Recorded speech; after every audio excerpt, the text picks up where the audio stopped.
Hello guys, পাম্পে ঘন্টার পর ঘন্টা দাঁড়িয়ে থেকেও কি গ্যাস পাচ্ছেন না? গ্যাসের প্রেশার না থাকায় দিন শেষে পকেটে টাকা ঢুকছে না? তাহলে একটু থামুন।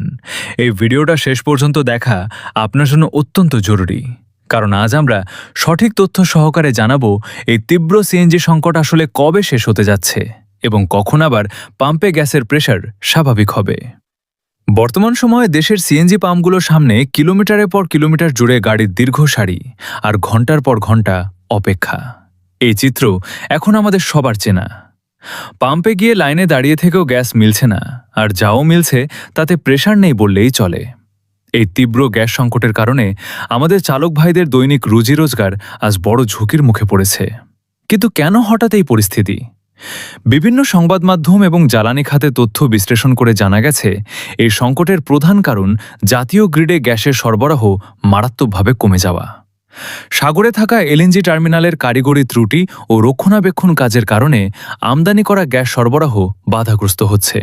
একই সাথে বিদ্যুৎ উৎপাদনে গ্যাস বেশি দেওয়ায় সিএনজি স্টেশনগুলোতে গ্যাসের চাপ বা প্রেশার একদম কমে গেছে।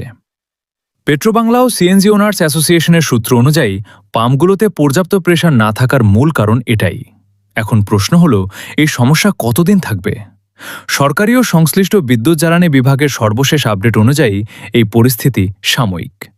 এলএনজি টার্মিনালে ত্রুটি সংস্কার এবং জাতীয় গ্রিডে গ্যাস সরবরাহ স্বাভাবিক করার জন্য সর্বোচ্চ গুরুত্ব দিয়ে কাজ চালানো হচ্ছে।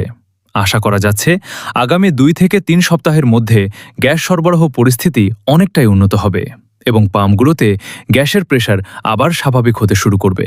চালক ভাইরা, এই কঠিন পরিস্থিতি চিরস্থায়ী নয়। সংকট কাটিয়ে উঠতে সংশ্লিষ্ট কর্তৃপক্ষ দিনরাত কাজ করছে। একটু ধৈর্য ধরুন। খুব দ্রুত এই পাম্পের এই দীর্ঘ লাইন শেষ হবে এবং আমরা আবার স্বাভাবিকভাবে গাড়ি নিয়ে রাস্তায় নামতে পারব। সবাই সাবধানে গাড়ি চালান, নিরাপদ থাকুন। ভিডিওটা যদি ভালো লেগে থাকে অবশ্যই ফলো করে ভিডিওটা শেয়ার করে অন্য ভাইদের দেখার সুযোগ করে দিন। আল্লাহ হাফেজ।